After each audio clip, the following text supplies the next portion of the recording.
Okay. As usual, you can proceed with the attendance. Thank you.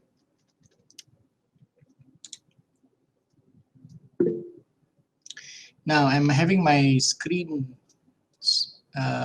full because usually I share windows, but today I'm going to share the whole screen. So if I don't see your message, if you put it up message and I don't see it, please give a shout. All right. Okay, I'm sharing my screen now. Entire screen.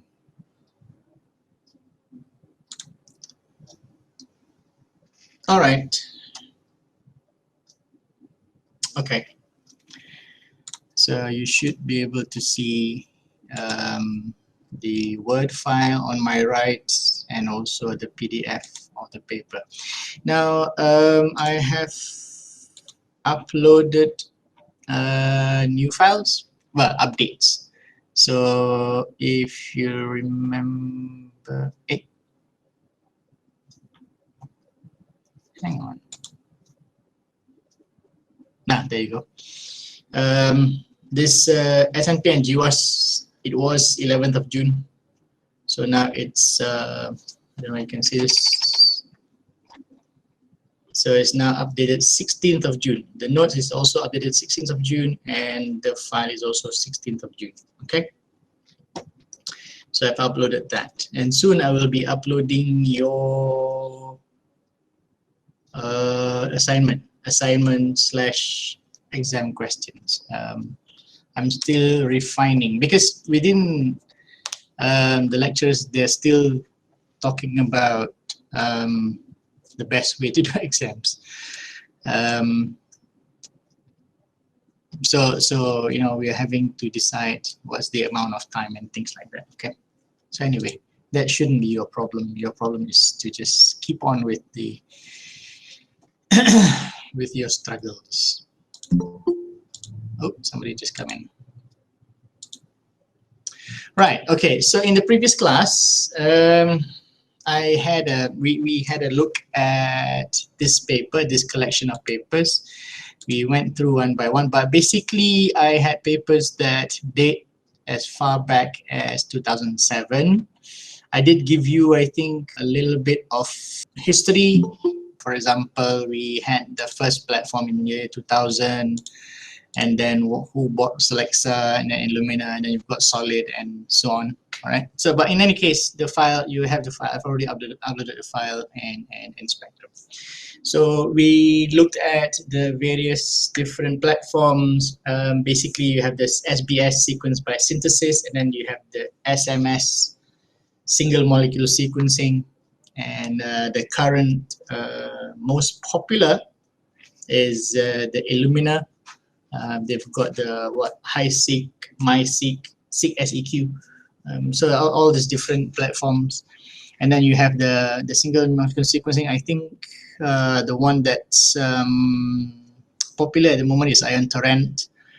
I'm not sure about Nanopore, whether they've gained traction, and because I seem to think that PacBio and Nanopore are the ways to go, except that they are currently in the platform has got a lot of errors, so that is not really acceptable at the moment. So that's why people are still using NGS. Okay. And then okay, and okay, wait, hang on. Okay. Excuse me. So then we looked at the papers way back in 2000. You can see the progression. In 2007, people started to talk about the potentials, what you can do with NGS. All right. Talks about personalized medicine. Talks about now, at that time, 2007, possibly you will be able to know, the genetic basis of defects, for complex diseases. Remember what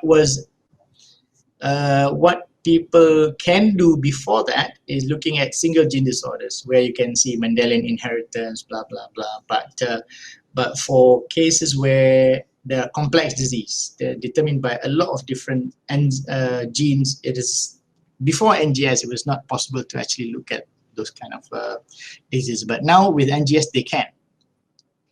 And when they started NGS, initially they looked at,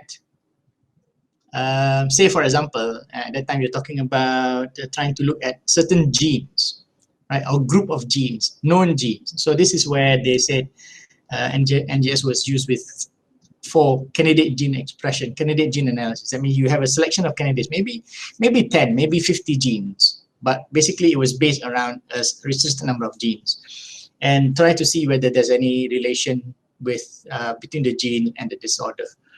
Then that moved on to the realization that actually variations in genes, yeah, because you may know what it's for, what it can do, but it may not be the only variation that is causing problems. Then there's the realization that the non-codings are also important. The elements, that means the regulatory sequences, are important, and then methylation, epigenetics. So then, people start to think that, oh, there's just a lot more that you need to look at, especially when talking about genetics of complex diseases. And then, of course, they moved on to not just looking at diseases; they're looking at other these other forms of some social problems as well. For example, in sports, now it's not a disease, but it's how you determine personal developments, athletic developments towards exercise in response to medication or drugs and things like that. All right. Okay, so that was that genetic basis of skin pigmentation and anthropology. And then when you start having all this, there's a paper here, for example, that looks at replicability of disorder. Now, the problem is, for example, if I want to start a disease on a particular disorder, let's say I want to start a disease that determines the correlation of a disease and the correlation of genetic SNPs with, for example, simple people who likes durian, for example, right? And just for argument's sake, right? Yes, I can do that, but at the moment it's still limited by the number of samples. Why? It's not because that we don't have patients. Sometimes for these diseases they're not enough patients, but there's also the issue of funding, right? Because at the moment it's not cheap yet to do a particular. I think, for example, we did for transcriptome analysis. I think we had 6 samples, and that cost us nearly about 200,000. Yeah, so it's still a lot of money. So that means with a lot of money you can do a little small number of samples. So what is the problem with small number of samples? Then your statistical power is not going to be great, and you can't do statistics with small numbers. So that is the issue at the moment. All right. So what you need, because you can only afford small number of samples, you want to be able to compare or include samples from other people's studies. But if you want to do that, you have to make sure that the way you're doing it and the way the other people are doing it is the same. So that is also another problem. The standardization of procedures, how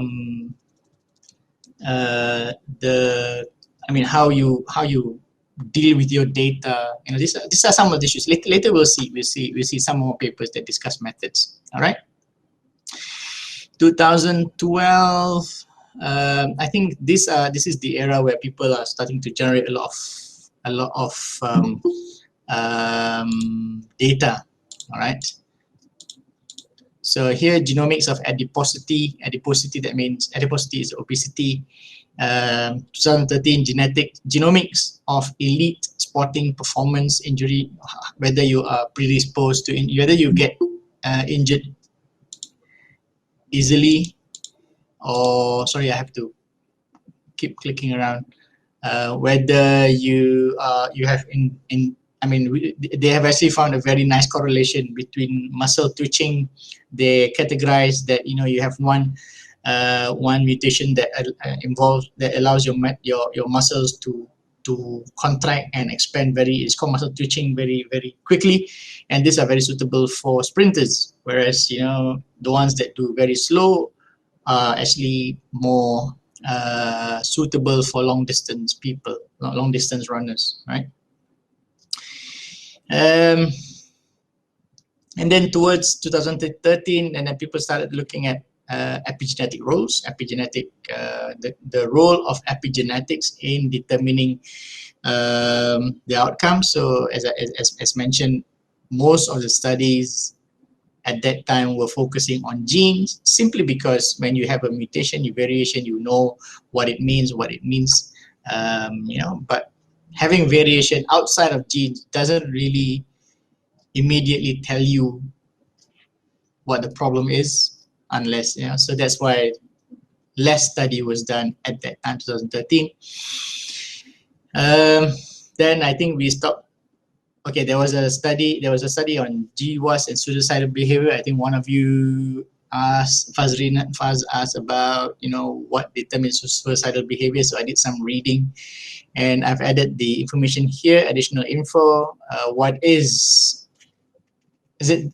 Suicidal behavior, basically suicidal behavior is mostly a consequence of mental disorders, right? So it's a combination of different types of disorders. Major depression is one, bipolar disorder is another. You have post-traumatic stress. That means you underwent traumatic event, and then the way you react, that's another classification. Borderline personality disorder. Some people have split personalities. Schizophrenia. Substance use is abuse of alcohol, abuse of drugs. Anxiety disorders, phobia, those can also lead to suicidal behaviors, and eating disorders like bulimia, anorexia. So there are a lot of different, when you say suicidal behaviors, the causes are many. So, which leads to the fact that, if you remember, it says there was a lot of variation, right? It says that it is not easy to pinpoint what is the genetic signal for suicidal behavior, mainly because, as I just mentioned, they are actually caused by different sets of diseases. Different sorts of diseases may be caused by different genes, and you group them all together under the category of suicidal behavior, and of course for this patient they will give you different sort of variation. This one will give you different variations, and when you try and pull them together, that's why you're not getting anywhere, right? So that's probably the reason, because suicidal behavior is not a disease on its own, and it's actually a consequence. And then what is suicidal behavior? I mean, this is just for those of you interested. So when you call suicidal behavior as when you have suicidal ideation, you get an idea of getting suicide, suicidal thoughts. So these are considered as suicidal behavior. When you you actually think of planning, we are talking about suicide. And then the behavior itself is actually carrying out the plan, and then and other symptoms include long-term stress. If you see deep feelings of hopelessness, when it's no use anymore, no more, life is no longer important, there's nothing to expect, it will not get better. Problems with sleeping, withdrawal from contact, they prefer to stay alone. So these are some signs that you need to be aware of, right? Changes in behavior, like for example, I usually talk to a class, but now I'm talking to the camera, and and I don't know who I'm talking to, but never mind. But I'm not stressed. So showing harmful behavior, some people, they just they tempt fate. That means you know, they do ridiculous things. Some people do it for the adrenaline rush. That's no doubt.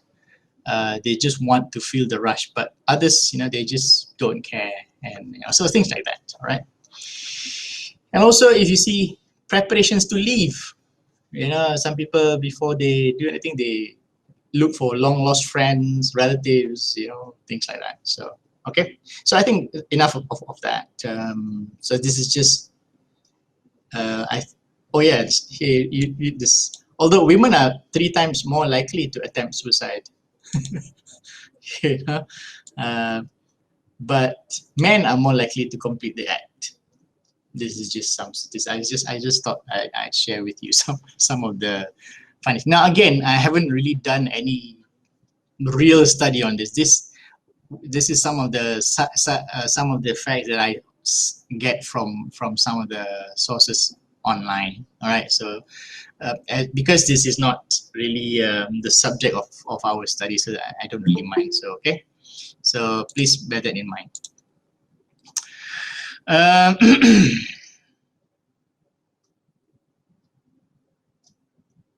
Oh, this is still the serotonergic genes. What are serotonin genes?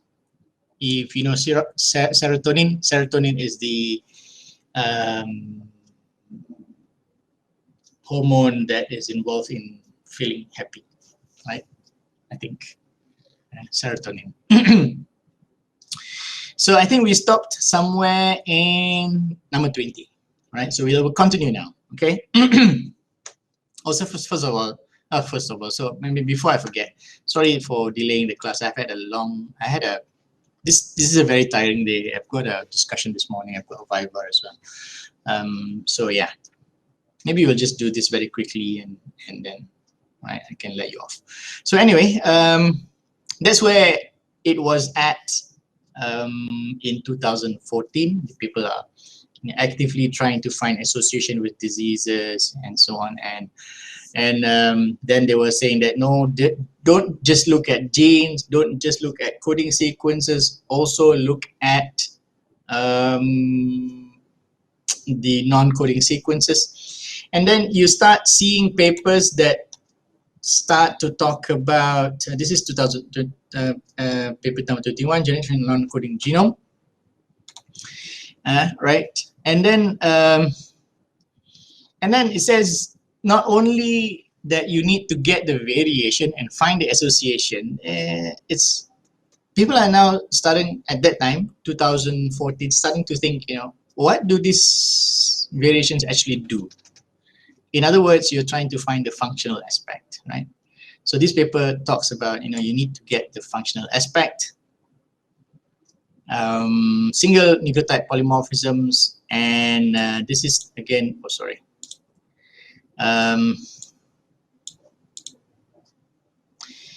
paper number 22. If you remember, one of the first paper we looked at in 2000, you know, the first paper number 1 talks about pharmacogenetics, talks about pharmacy problems with patients being given the wrong medication. It's a try and error. It's actually some patients are exposed to dangerous, you know, they don't benefit from the drugs, and in some cases they do not just not benefit, but it's actually dangerous for them. So that was in 2007. So now they're saying that yeah, we can do it, right? Looking at the paper, so it says yes, we can do that now. This paper, this is 2014. 7 years later, it says this paper sort of says yeah, we can do it now, and the field now is called pharmacogenomics, and the process is still ongoing.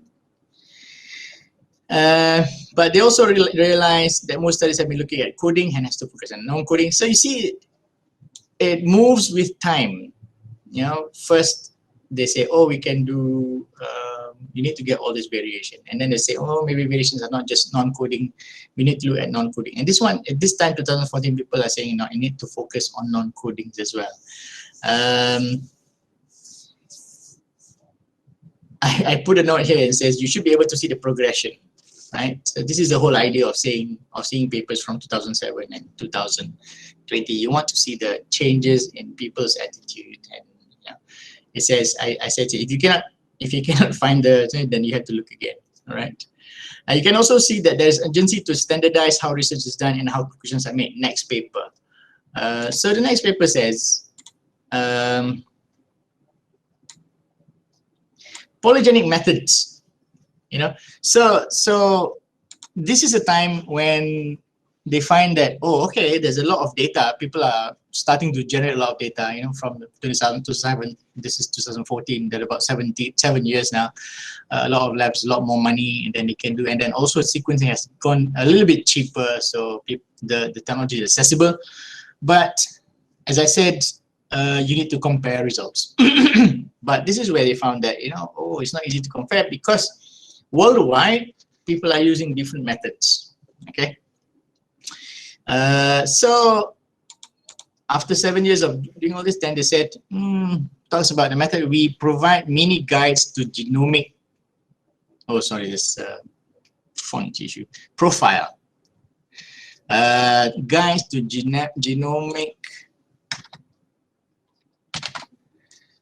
profile risk scoring and to estimate variance.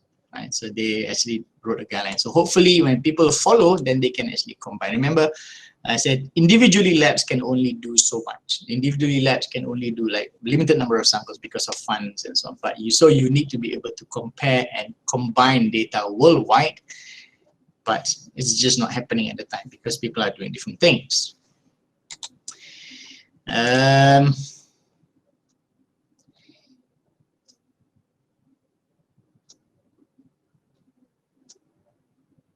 So say, for example, it says conclusions here on the left. Increasing the sample size for genome-wide association studies of psychiatric disorders will lead to the addition of more associated genetic variants. So you need to increase sample size. Later you see, and I think one of the I don't know, we see that in a study about coffee consumption, they are using data from 90,000 individuals. Yeah, you're talking about that kind of data so that you can actually do the statistics. So a lot of money involved, all right?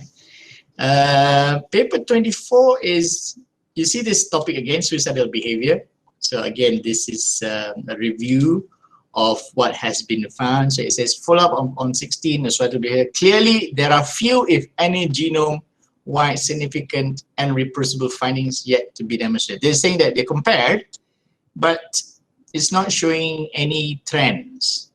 If any, the trends, meaning they're not finding anything similar between the different studies, right? So that's why it says significant and reproducible findings yet to be demonstrated. One group says this is important, another group says another thing is important. So, so it's not really bearing out meaningful results because suicidal behavior. Why am I talking? Sorry. Okay. You take note here. I think suicidal behavior is one. Okay, it's one of the common outcomes of many different types of mental disease. C16. So I've already mentioned that one. So when you cannot be, you want to compare between apples and oranges, you need to make sure that you have them in the, you cannot have mangosteen, star fruit, and then try to get the difference between these different types of, when your samples are heterogeneous in the first place. Okay, if you have any questions, let me know. Yeah.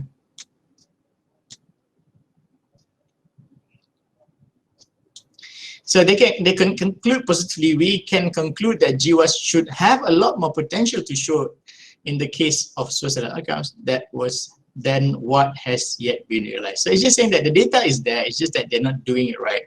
They're not looking at the right things. So for example, citrus, right? Citrus, different types of oranges. You know, this is something that's close to you. You have the sun-kissed orange, whatever variety. You know, sometimes the Chinese New Year we have the locum mandarin oranges and so on. All that. If you want to compare, you need to be able to look at definitive characteristics. And you may not see the difference if you don't look at the right places. So that's what they're saying. They're saying there's a lot of data. It's just that they're not able to get the value out of it yet. Next paper, a method is paper on a method. There's a lot of, you'll find that papers 14, 15, 16, 17, you know, I mentioned that there's a lot of studies, but there are a lot of variation. So a lot of people come up with methods of analysis to streamline so that they can actually compare and share the data. So 25 says, appreciating the fact that gene works in a network. Now this one is a gene set analysis. So this is an idea that Mendelian times, before NGS, you look at single genes. Now you look at a lot of genes. But they are saying that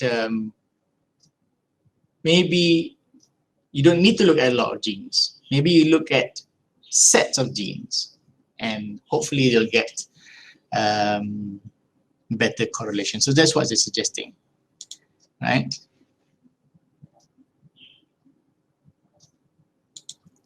Okay, so it's a proposal. It's an idea.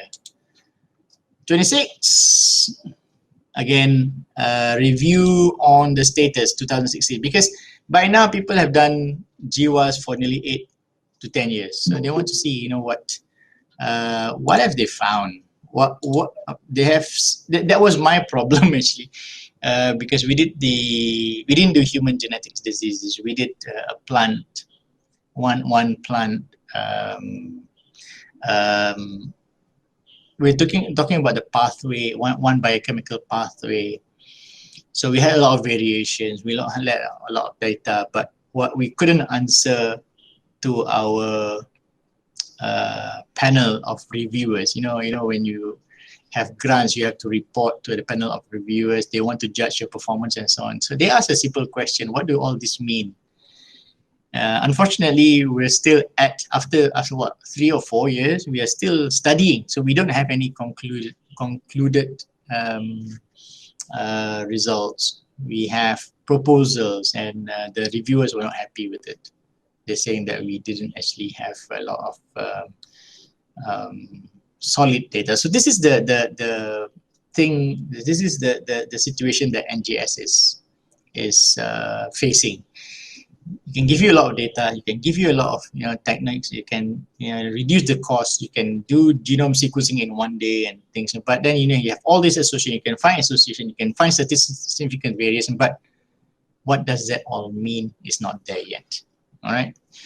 So it says paper 26. Is this paper 26? Yes. It says, if you read this, I had quite long. So I said, a review on the status of GWAS, a lot of data, a lot of analysis, but no definitive major breakthrough. A lot of maybes. They said, oh, this could be that, this suggests this suggests, but nothing definite. However, in the paper it says, because these data sets are large, right? For one individual sample, you're talking about 300, 400, maybe thousands SNPs. Although they typically have small sample size and low signal to noise ratios, there has been no major breakthroughs despite many efforts. So, but as I said, you're talking about 400, 500 variations, and you may have about 10 samples. Or even, it's not like the study later, the coffee study, where they look at 96,000, 92,000. So, you don't have that many. So that is actually the current problem with GWAS, because you have a lot of this, you don't, but it's not necessarily enough to come up with a meaningful conclusion. So the current focus is to keep doing this so that you have enough data to be more confident with what you're saying. Again, note progression again. All right, so progression, this is what year? 2014, right? So progression is, there's a, previously the limitation was the technology to get data. But now you're talking about, yeah, you have a lot of data. Getting data is not a problem anymore. Yeah, of course, you're talking about its cost, high cost, and so on. But you can get data. But you know, so now the next step is how to manage data, right? How to analyze so much data, and then how to standardize the work in different labs, so that the data can be comparable, it can be compatible. So that is the main issue. This is the focus of this paper. Okay. Oh, here you go. This is number 27. Genome-wide meta-analysis identifies 6 novel loci associated with habitual coffee consumption. And look at the number of individual labs or individual scientists that's involved. So this is normally, if you have this kind of, it's called a consortium. So that means you combine pool resources, and then you do your part, and then you make sure you do it properly, you get all the data, you get, I think this is from the Varium project, I think. Never mind. So, but basically you combine all this and say, okay, you do this, so that you have a very standardized method of doing it, and then you can contribute. So they say, okay, the study, it says over 90,000 consumers. They have 91,462 coffee consumers of European ancestry. So again, it says of Europeans, and it's important to note, because whatever the study is probably not applicable to us here in Malaysia. Over 90,000 consumers of European ancestry, 8 loci were identified. So, across the study, 8 loci is consistent, in which 6 of them are related to caffeine metabolism. So that's something related. However, they've also found 2 more that is genes involved in other metabolic traits. They know the function, but they just don't know what it's got to do with caffeine metabolism. So in the current knowledge, these SNPs are involved in, they know the function of it, but they don't know its relation to coffee consumption. All right. Some of these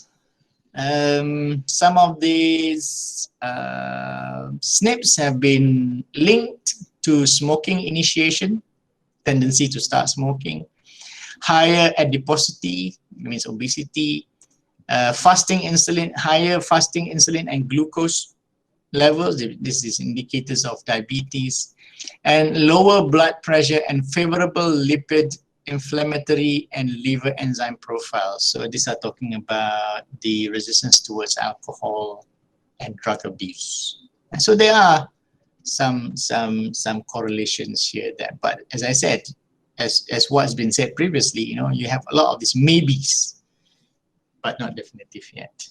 Okay.